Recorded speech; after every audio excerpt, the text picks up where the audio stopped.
All right, Rob. So it looks like we're live. This is the Dealing with People podcast, episode 1, my first live show. I decided to invite Rob here, who graciously said that he would join me because he was the first guy who joined me on my last channel that I was doing some podcast episodes with. So I figured it was fitting. So Rob, welcome. Thank you for Thank you. joining us. How Yeah, the thanks for having fuck me you on. doing? How the I fuck are you am doing? good. I am good, Alex. And hello to everybody in the chat. For the guys who are showing up right now, the guys who show up in the replay, hey, how's it going? I've been very busy with real life, which is why you don't see me on Twitter a whole lot right now.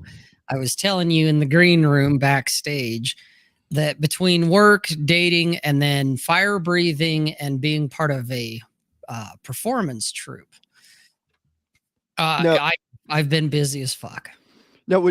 Can you fill that out for me a little bit more? A performance troupe? Absolutely. Absolutely. So when I met the belly dancer here about almost 2 years ago, okay, she's part of a belly dancing troupe. That's what they do. Got That it. she has an instructor there's the the long version is blah, blah, blah, blah, blah. The short version is her instructor is married to a guy. The guy does fire. Him and his wife both, but she does the choreography for the belly dancing, the LED light dancing, and some of the fire performances they do. The husband does fire breathing, and these two people have a studio they built in their house to practice and do all of their routines, and they belong to multiple performance groups. They are part of a circus where they're doing trapeze shit and walking on stilts and all that kind of stuff. They do fire performances, they do belly dancing, they do all kinds of shit. Well, when I met my belly dancer, she was just getting back into belly dancing because she used to do it years ago. But she got out of it when her husband committed suicide. Nothing related to the group, but she had to take a couple years off to get through the grief and everything over that. And when I met her, she was just starting to get back into it. And I went because, hey, it's fucking belly dancers, man. It's very, very little. Who doesn't want to see that? It's like the end of you ever see Dumb and Dumber? Hmm? It's like the end of the movie and all those models are in the bus. Right. Who would say no? Like I wanted to no. Yeah, exactly. I've always been a fan of live theater, whether it's plays or it's the symphony concerts, all that. I used to have a band a long, long time ago. So, and I've been in theater when I was really young, like back in high school and whatnot. And so this world is not unfamiliar to me. It's just been a very long time since I've been really a part of it. But I decided, I'm going to hang out with her, support her in what she's doing because one, it's half naked chicks running around it. And how you can't beat that. Yep. But that's when I started I found out earlier this year that the husband and wife who do all this stuff also do fire. They do fire performance, fire eating, fire breathing. It's total carnival, man. It's total like vaudevillian carnival shit. It's crazy. They do burlesque. They do all kinds of shit. I saw that video of you doing the fire breathing. Right. What is it that you were drinking? Vodka? No. Nope. What'd you have? It was a paraffin lampshade oil. Okay, so this was like the real life stuff that professionals would use. Yes, that's cool. Absolutely. Yeah, these people are professionals. They're licensed through the state. They know all their shit when it comes to safety. Guys using alcohol of any kind, whether it be rubbing alcohol or like vodka or something like that. Yeah, you can use all those things. And you're more likely than not going to end up burning yourself alive at some point, or you're going to inhale it back in. It's like in that little video that I have. I saw that. It kind of at me. And if I panicked, I would have inhaled it and gotten fire pneumonia. if it wouldn't have killed me outright, which means you suck it in and it goes down and burns your lungs. And whatever damage it does, that's irreversible. There's no fixing it. So it is very dangerous. But if you have the right fuels and you have the right teachers, you can minimize a lot of the danger. That is it dangerous? Well, of course it is. But because you are playing with fire, but there's other ways to do it. Because I've seen guys in YouTube videos using white gas, Coleman fuel. Yeah, Coleman fuel is a great one. It's got a really high flash point. It'll erode your teeth like meth, and any little bit you swallow, your body has no way to process it, so it deposits it into your liver, and there it stays until you get cirrhosis. Yeah. So, doing like white gas, kerosene, gasoline, all of those, alcohol, you're really asking for yourself to be killed, either by ingesting the stuff or in the event of it comes back at you and decides to kiss you. When it has a higher flash point, you're more likely to get burned, like the inside of your mouth, your sinus cavity, your nose, all of that, your face. That paraffin lampshade oil, if you just poured it out like on a table and lit a match to it, it won't burn. It has to atomize, which means you have to spray it. And then it catches fire. That's what you see in that video. And that stuff, at least, like all of your different, kerosenes and gasolines and all of that shit has nasty fucking taste to it. It tastes horrible. Imagine siphoning gas and then blowing it. I don't have to imagine siphoning gas, but. Well, there you go. I mean, if you've ever siphoned gas, you know how horrible gasoline tastes. Yeah, fun. Alcohol, whether it's the drinking type or like rubbing alcohol, does not taste good either. That oil that I was spitting has no flavor to it whatsoever, and it's slightly thicker than water. So having it like in your mouth, you realize it's an oil, but there's no flavor to it. There's no smell to it. And you just have to keep in mind, don't swallow large quantities of it, because it won't necessarily kill you, but it will give you the shits. It's like mouthwash in a way. Except mouthwash has a higher flash point. Oh, really? Yeah. Mouthwash is more flammable. Yeah. Oh, well, I get it, right? Because it's too much quantity of the fluid or whatever. It just can't burn. It needs to have like small quantities, like you said, atomizing.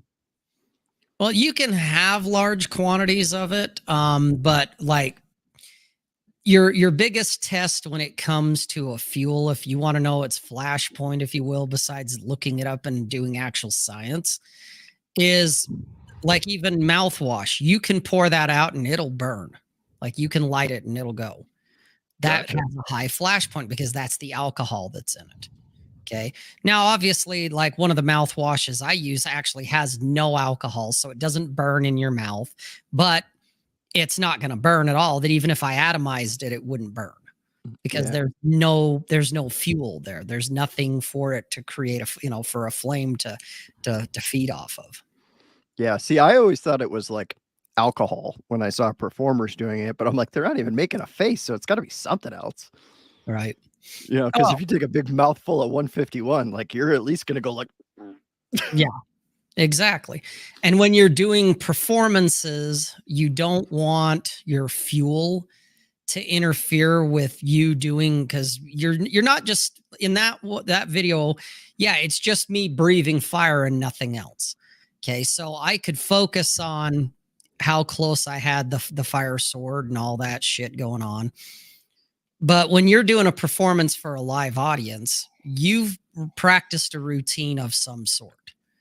Just like anything, like with juggling or with dancing or playing a guitar, you're practicing a routine.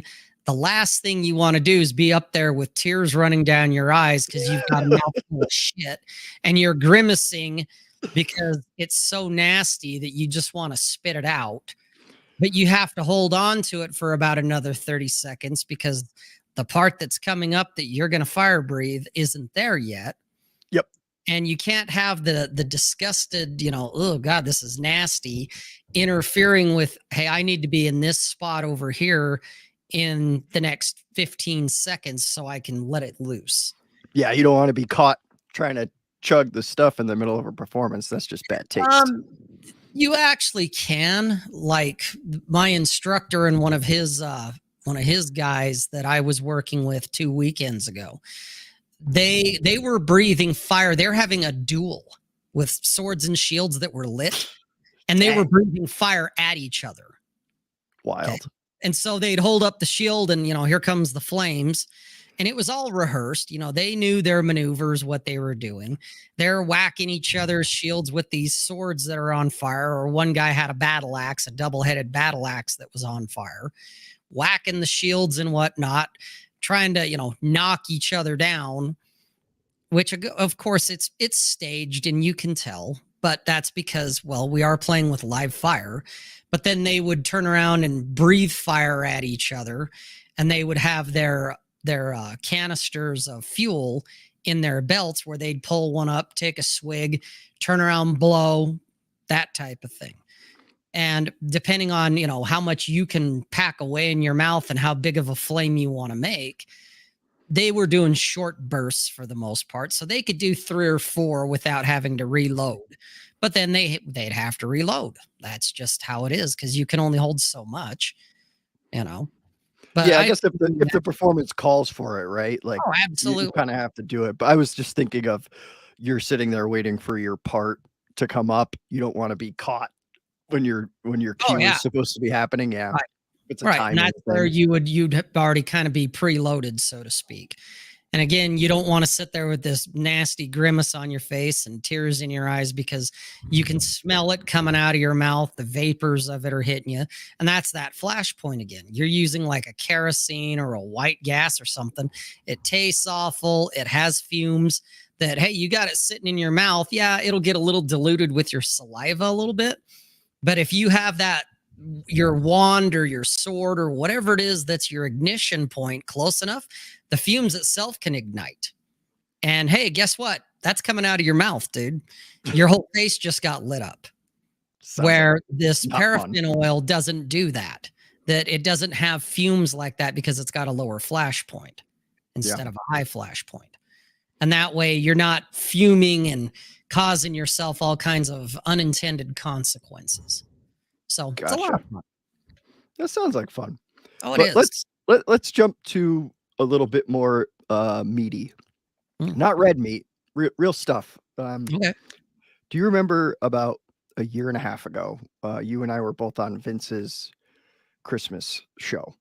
You might not remember it, but we were there, and Vince ended up asking me basically just kind of a little bit about my Batman origin story, if you want to call it that, and how I came to this space and whatever. And I explained to him, how I always kind of saw it this way, growing up and whatever. And you had mentioned that I was vindicated.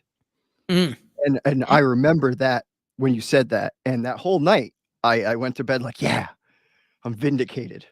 Sweet. And then I woke up the next day and I went, doesn't fucking mean anything at all. Great. I'm vindicated. Fantastic. Yep, pat yourself on the back. You were vindicated. Yep. Yes. I was vindicated. So my point in this is that it doesn't matter how much you know. It doesn't matter if you're smarter than the next guy, dumber than the next guy. If you're just as smart, it all that matters is what you do.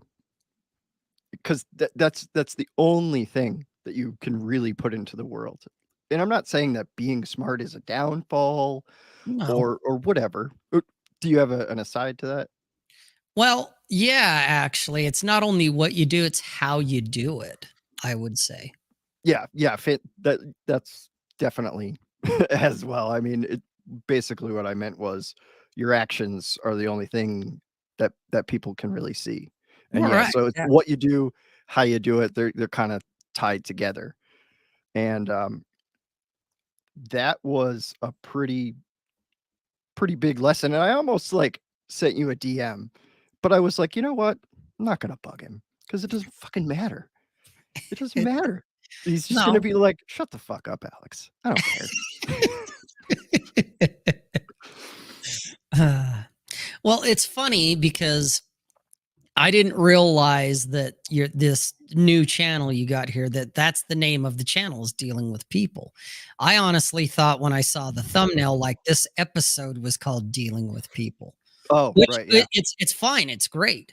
But I was sitting here pretty much ever since yesterday kind of thinking, okay, what are we going to talk about? I wonder, not Yeah. that we have to have a script and Alex is playing interviewer, because personally I find those kind of boring. Yeah. Hey, what's your Batman origin story? And what's your thoughts on this? And what's your thoughts on this? And what's your thoughts on this? It's like, Whamming, right? yeah, whamming, am I right? Am I right, fellas? Oh, those fucking whamming. Okay, yeah, Ugh. exactly.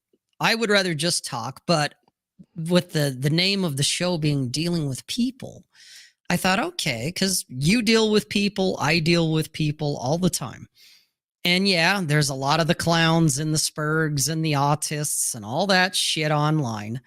But it made me think of a few things I've learned, at least in the last year. And one of them is, I remember pickup guys, because I've followed a few of them in the past. I still follow a couple of them, because there's one or two that actually know their shit. The rest of them are all LARPing and pretending. But there's this term that they call the secret society. Yep, I've heard of that. Yeah. Yeah, and it's basically, it's comprised of women and a very small handful of men. Otherwise, the rest of the world has no idea, which means pretty much the rest of guys have no clue. And they make it sound mysterious and fabulous and all this stuff. But I realized when I got, introduced to the secret society, I realized what it was, that it's like, oh, this is it? Okay. And what it came down to is, what is the secret society? Yes, it is women and a handful of guys.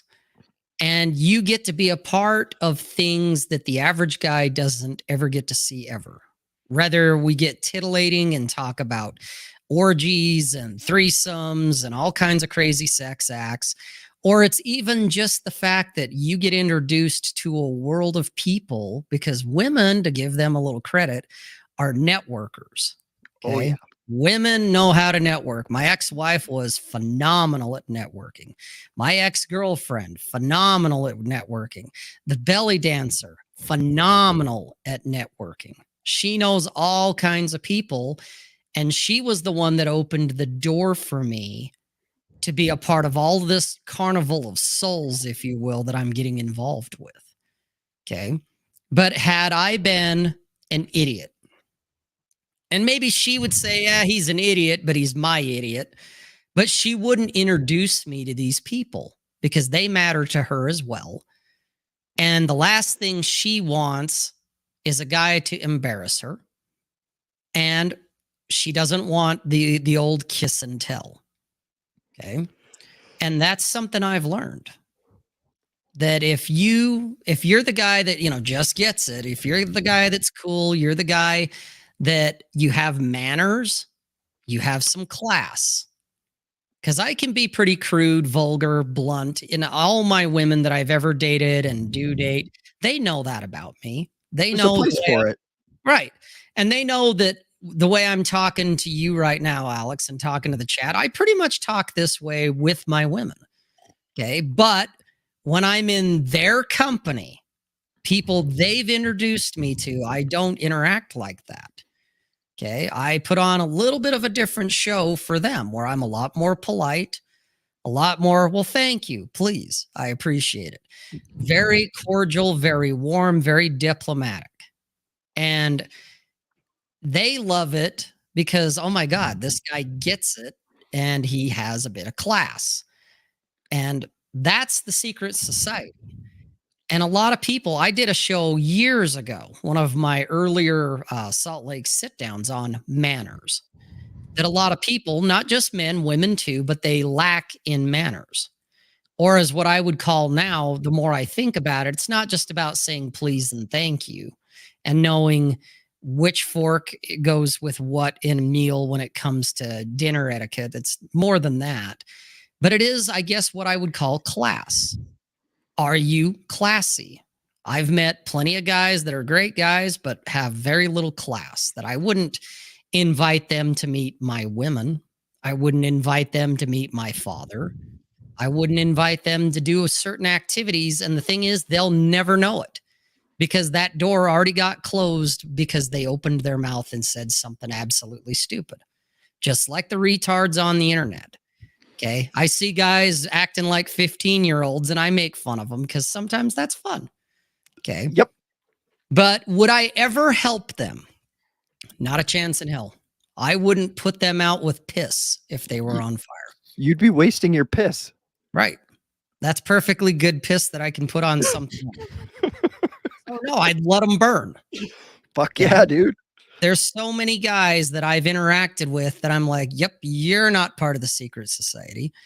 And all that is, and it's not just with women, but it's networking. It's the people you know. And if you act like an asshole, you act like a retard, not only are you going to isolate yourself ultimately, because people will distance themselves from you, but they're going to close doors that they either propped open or they thought about propping open.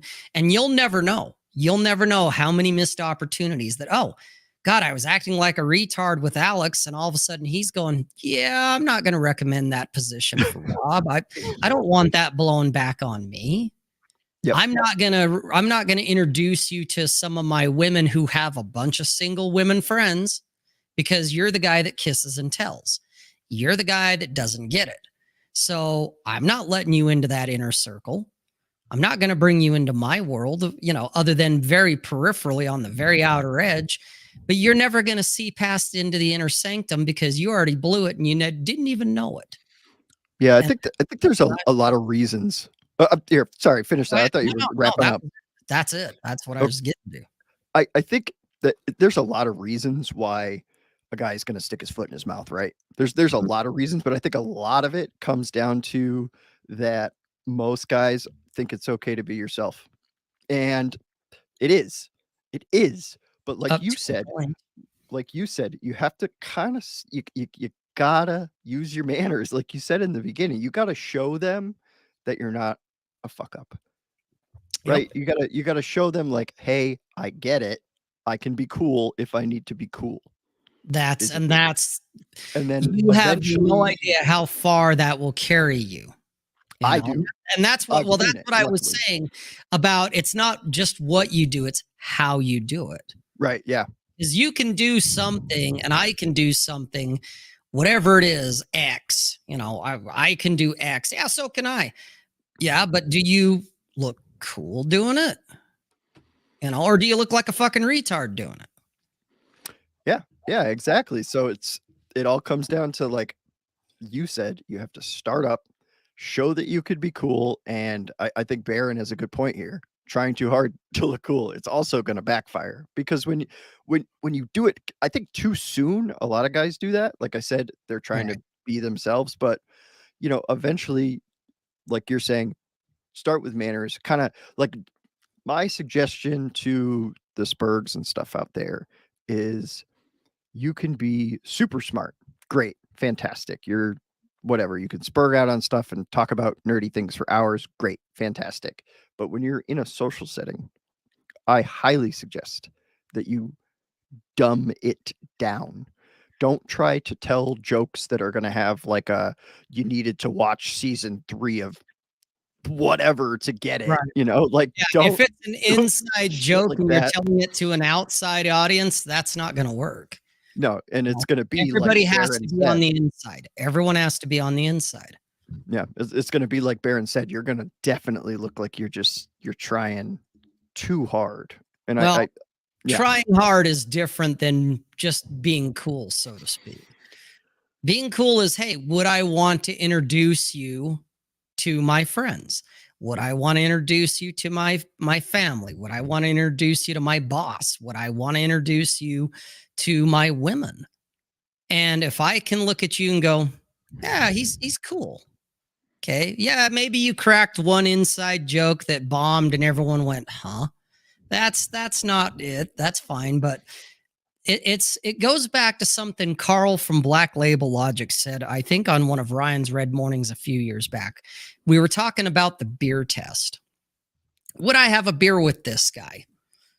And absolutely, there's a ton of guys that I've met online, whether it's like through live streams or it's on Twitter. I'd absolutely, if they were in town or something and hit me up, I'd go have a beer with them. No problem. That doesn't mean I'd introduce them to my girls. Okay. Because that's where Carl was like, yeah, there should be just more than the beer test. There's what he called the inner sanctum. Would I introduce you to my women? Would I introduce you to my boss? All of that kind of stuff.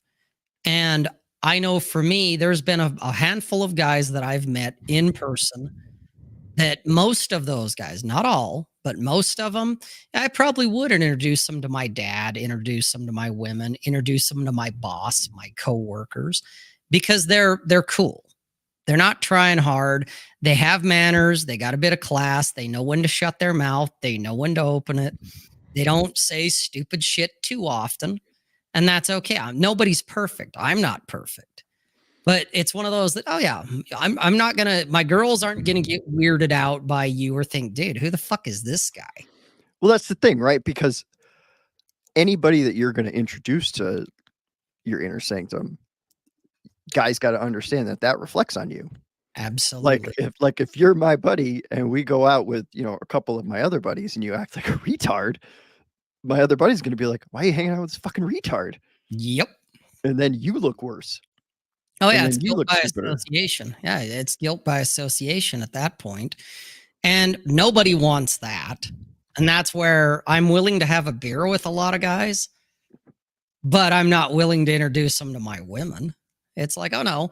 And they don't even know it, but based on their behavior, how they did what they were doing, that I'm like, yeah, you failed that one. And they'll never get another chance. Not with me. Because it's like, I'm 51 years old.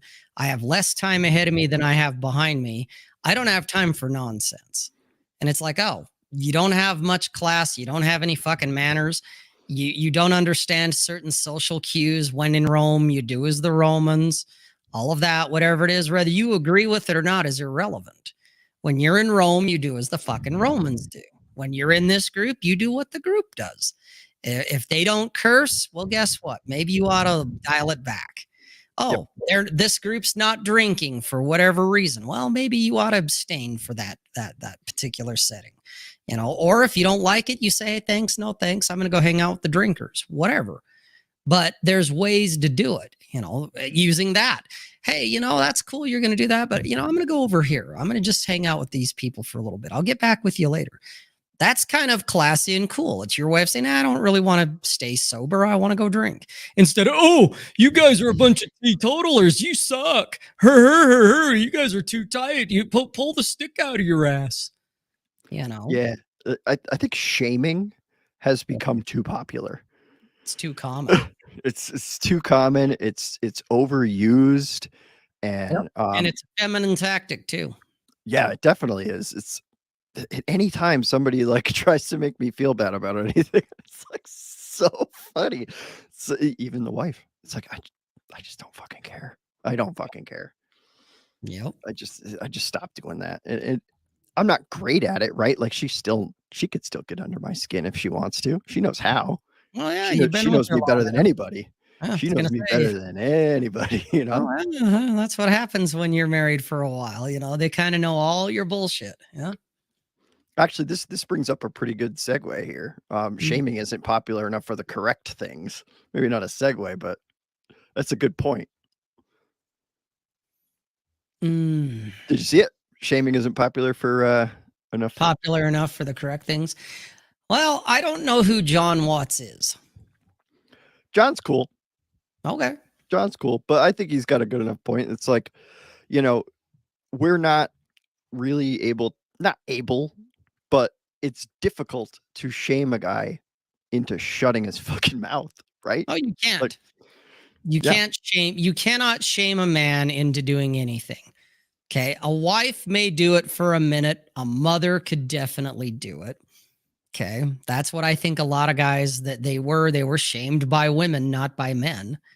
Okay. But they bow under that yoke, so to speak.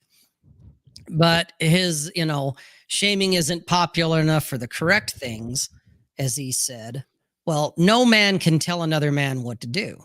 Alex Yeah. can sit here and say all kinds of shit, and I may agree with him. I may disagree with him. Same with John. I may agree or disagree. And whether I do or not is kind of irrelevant because you're going to say and believe and think and do whatever you want. All I can decide for myself is A, do I want to associate with you? And B, if I do I open other doors to other avenues for you or do I close them? And either way, you're probably never going to know. That's kind of what it comes down to. That's what I mean about the secret society. I see plenty of guys that say enough shit that I'm like, oh, I'm not introducing them to certain people. No way. Yeah. They'll just never know, but you have no idea the missed opportunities because it's like, oh, for a minute there, I thought you were that guy. Oh, it turns out you're not that guy. You're that guy. Oh. Yeah, I don't want to deal with you. And I'm definitely not letting these people deal with you because fuck it. I'm not going to go under the bus with you. Yeah. No, people are definitely going to drag you down if you let them. Oh yeah.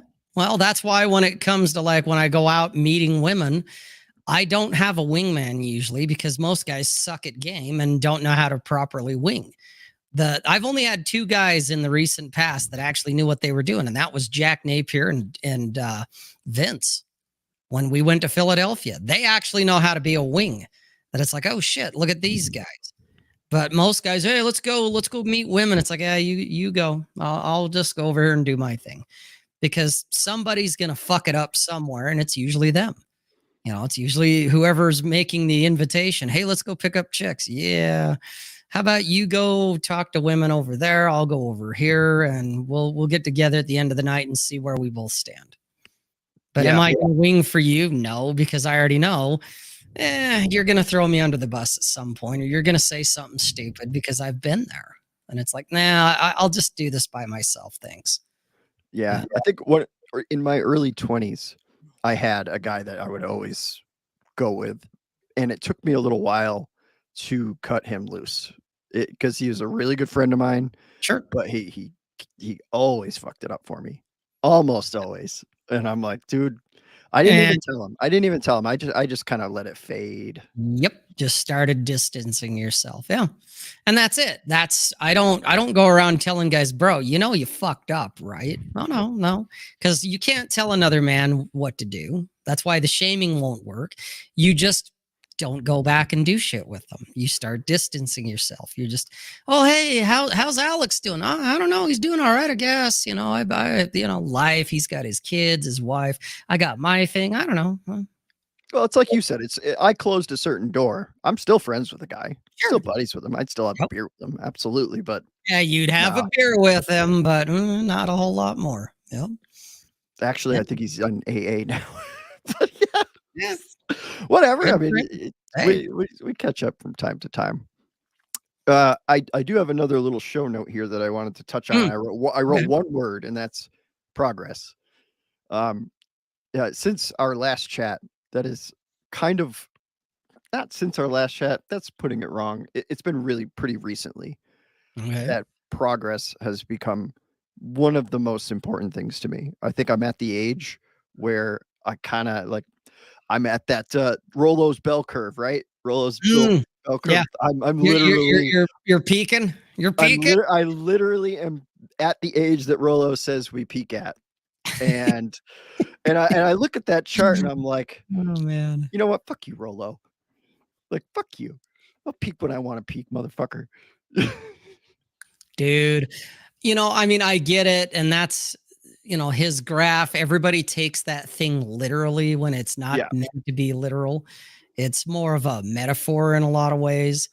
Because while, I could say in certain areas, like when it comes to, say, looks, do I look like I did when I was 35, 36, 37? No. I didn't have a white beard back then, but I'm actually in better shape at 51 than I was at 35, 36, 37. Yeah, there's going to be a handful of women that no matter what are not going to be interested in me, and that's okay. Because truth is, I'm probably not interested in them very much either. My dating life, my relationship world is way better than it was when I was 35, 36, 37. And so I'm looking at it going, well, maybe, maybe I've already passed the peak to, generate wealth and whatever else, but I don't give a shit about that. And neither do the women I date. Money has never been an issue with them. Rather, when I was married, when I wasn't married, that shit never mattered. I'm not having kids. I've made that choice. I don't want to be 55 and have a 2-year-old running around. So I'm not doing that. So, well, we got to get together and have a family. Fuck it. I'm not doing that. I'm doing, my family is going to be adult people that I choose. Kind of like this performance troupe that I belong to. They're kind of my family at this point, as far as in real life, because I'm doing all kinds of crap with them that when they realized, oh shit, one, you can do this stuff. Two, you're actually kind of interested. Three, you know when to shut the fuck up, when to listen. And four, you kind of get it. And I'm like, because we had an incident 2 weekends ago. We were in Price, a little town that's in kind of east. It's kind of central east Utah. Okay, it's a little college town, and the town paid for us to come out and perform. They wanted us there.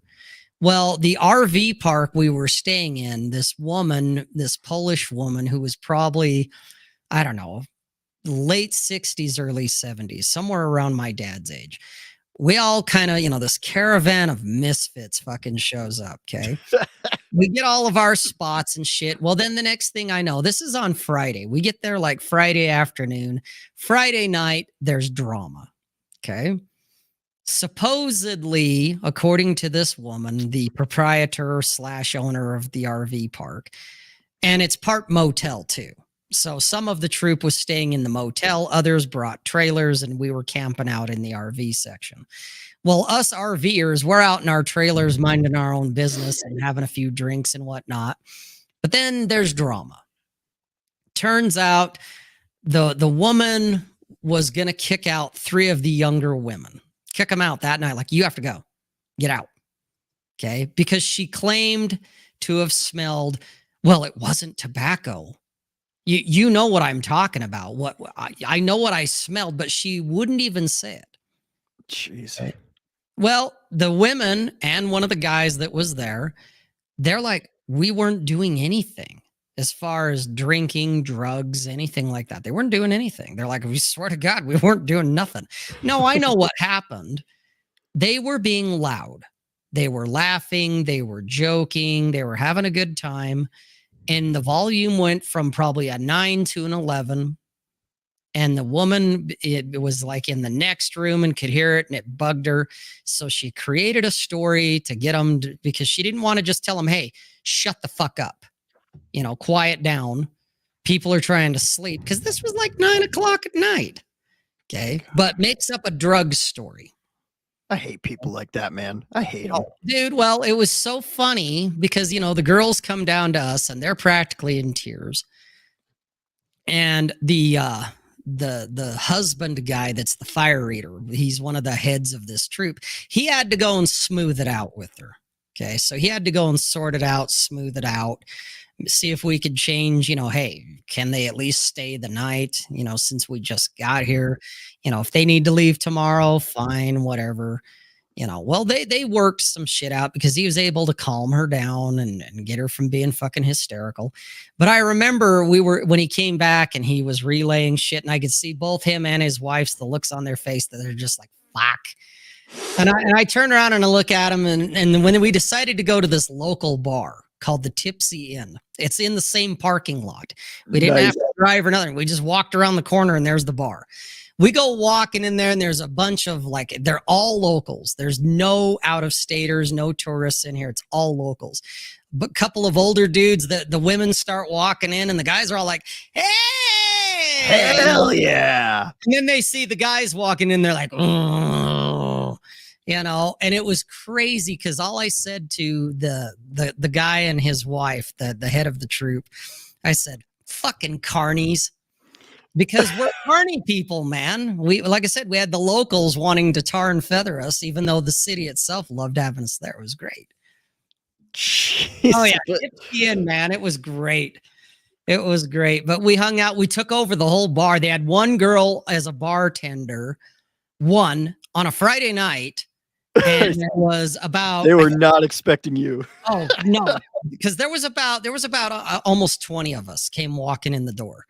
And we immediately took over the whole bar. The bar was teeny to begin with. One bartender. It's Friday night. You'd think, Friday night, people go out and have a drink and the town's jumping and shit. Yeah, not at this bar because, man, she was shitting her pants when this menage of fucking weirdos comes walking in the door. Then so she's scrambling, trying to get IDs and take orders. And it's like, oh, you guys aren't used to having a lot of people come into the Tipsy Inn on a Friday night. You're used to one or two people coming in, not a fucking whole troop of people. But we were carnies, man. Fucking carnies because we were the outsiders. It was great. Man. But that woman that told the weed story, like, I can't stand people like that. And I hate being in situations where someone's bullshitting you. Yeah. And you just can't be like, you're full of shit and here's the reasons why. It's like you want to like internet spurg out on them, but you're like, but that's not going to get you somewhere. That's not going to work. Because for all we know, the town was fairly conservative, and who knows who that woman knows. The chief of police could be her son.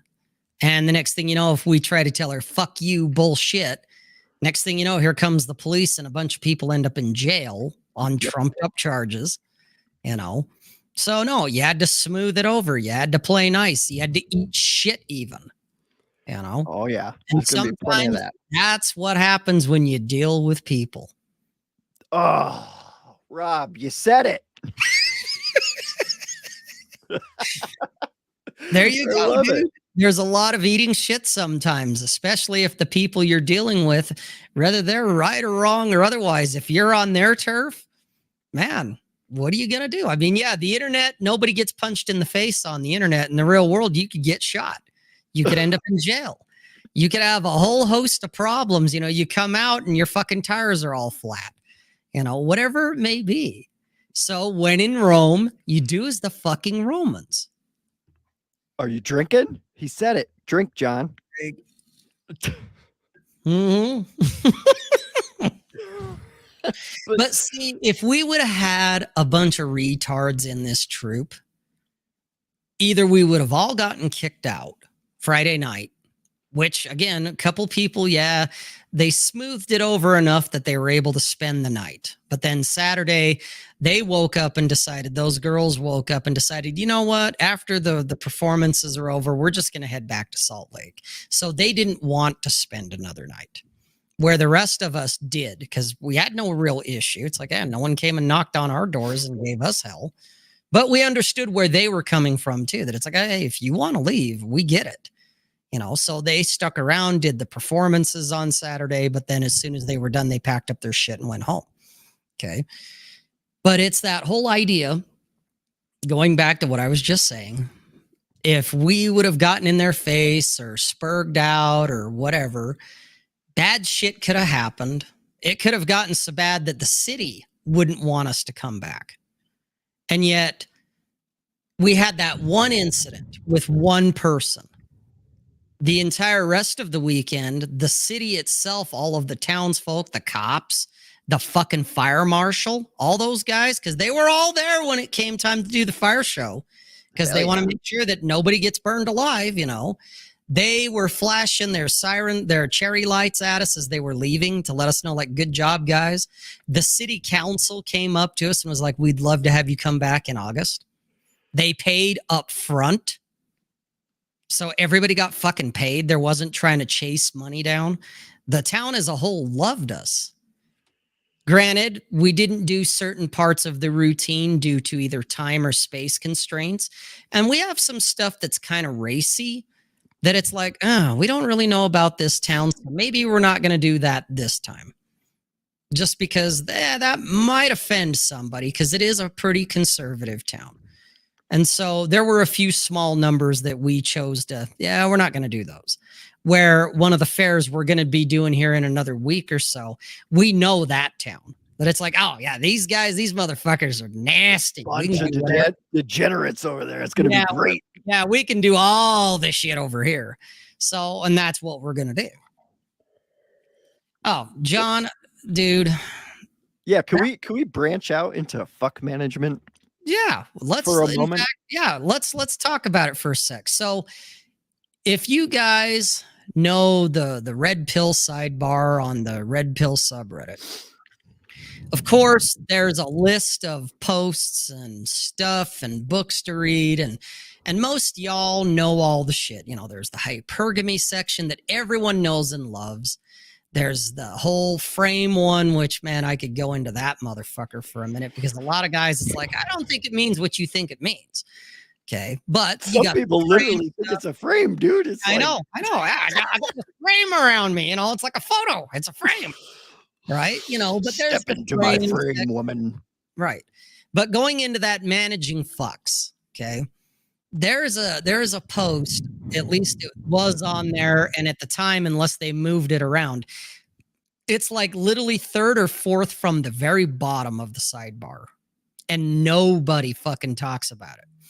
But I found it, and I even did a video on it on my YouTube channel. Okay, but it's basically about not giving a fuck, and the way the author did the post on the Reddit is he said, as an example, he goes, guys who are out of shape and overweight and are okay with it get more ass than you. Guys who have no ambition to do anything except sit on the couch and smoke dope and eat Cheetos, and they're fine with that, get more ass than you. And it was all about managing your fucks, basically, that it's like too many guys, when you're worried about your frame, guess what? You're giving too many fucks. Yeah, you really are. You know, yes. I mean, you can be autistic and be like, oh, I don't give a fuck. And yeah, and then you get your ass beat up or thrown in jail or excommunicated from the group or something because you really have no fucks to give, but you're letting your dick hang out of your fly. Or you can be like, well, I'm in Rome. And in Rome, we don't say certain words in Rome. Okay, well, then I just won't say those words until I get to Greece. And in Greece, we can say those words and we're fine. Okay, but meanwhile, you don't give a fuck. You don't get mad that Rome doesn't let you say Roman words. You don't get mad and you don't go, I can't wait to go to Greece because Greece is so much better. No, you enjoy your time in Rome. You just don't say this and don't wear that and don't hang out with this guy's girl. And then when you're in Greece, you can hang out with everybody and just wear your toga. That sounds like fun, actually. Right. I've never been to a toga party. Maybe someday. Probably not. Probably Dude, not. Toga parties are the best, man. I never got to do that. I went to a lot of college parties, and that was never one of them. I've been to then you need to do your own.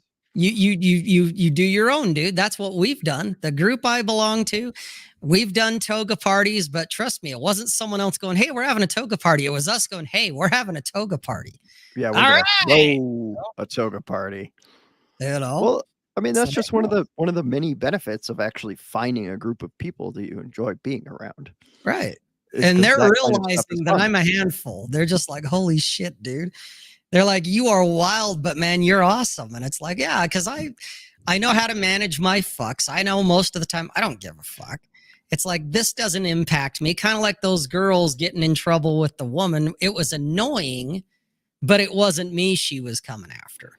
So yep. I didn't feel any need to white knight. No, I got to go save her. You know, I got to go save these women because who knows what the hell was going on. I'm like, I'm glad it wasn't me because I'm just sitting over here quietly drinking my beer and looking at the campfire, you know, and then here comes trouble. And turns out, hey, the girls were right. You know, it was the woman having a case of you damn dirty carny people can't have you around. And I could have let that impact my whole trip. You know, to be like, oh, you know, fuck that town. You know, they don't like carnies. No, one person didn't like the carnies. Everyone else thought we were great. But we didn't give them the full uncensored show either because we don't really know about this town. So, but this other town, we know what we can get away with there, and so we're going there. Yeah, enough folks don't really understand how to take calibrated looks at things. It's like you said, I could get upset and say fuck that town.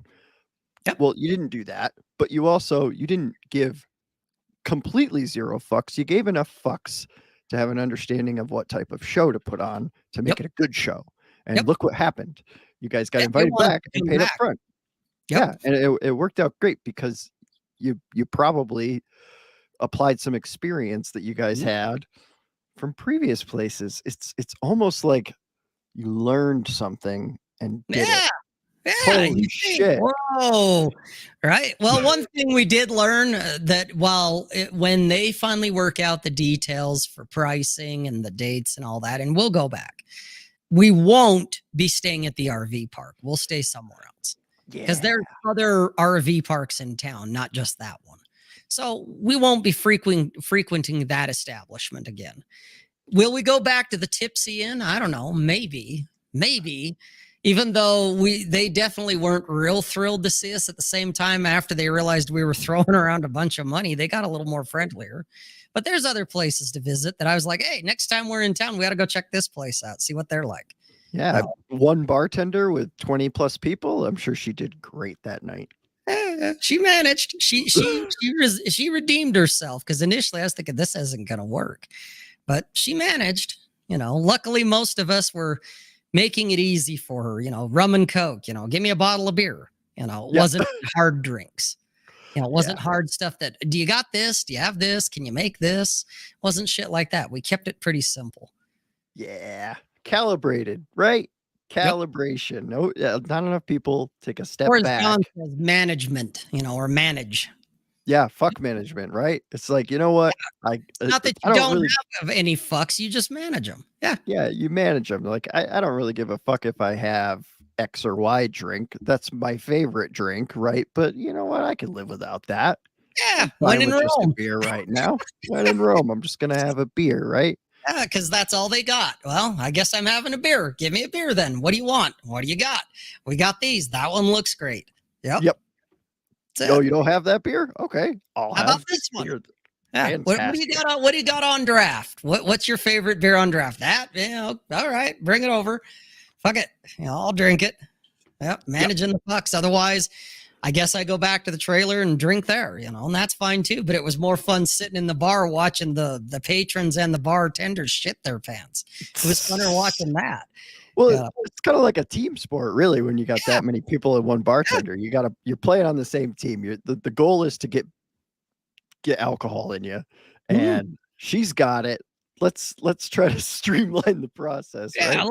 Let's help her help us. Right. Yeah. Because when in Rome, but that's it. Not a lot of people know how to read the room these days. That's for damn sure. Which is why I would go have a beer with a lot of them, but I would never introduce them to the girls. I'd never introduce them to that performance troupe. It's like, no. You don't get to, I'm closing that door. Thanks. Yeah. It's like, it ain't happening. Well, speaking of closing doors, I didn't really know if we were going to do an hour or a bunch more time. No, an hour actually works for me because I do have plans here in about the next 20 minutes or so. Perfect. Yeah, I'm starting to get a little tired. Yeah. This was a good talk, Rob. If you want to throw it in the chat, there's only a couple people in there right now, but I'm going to do I'll probably cut this video up and find some interesting things got said. But if you want to plug yourself, hit it. RobSays.net. Yeah, I know that I was talking with John about having you on, and he's like, I have no fucking clue who he is. I'm like, not everybody does. I'm definitely not Rolo or Ryan or one of those guys. Right. Yeah, but you frequent the circles enough. But I've been a mainstay for a while. I just don't give a fuck enough, I guess, because I pick and choose my fights and my outrage.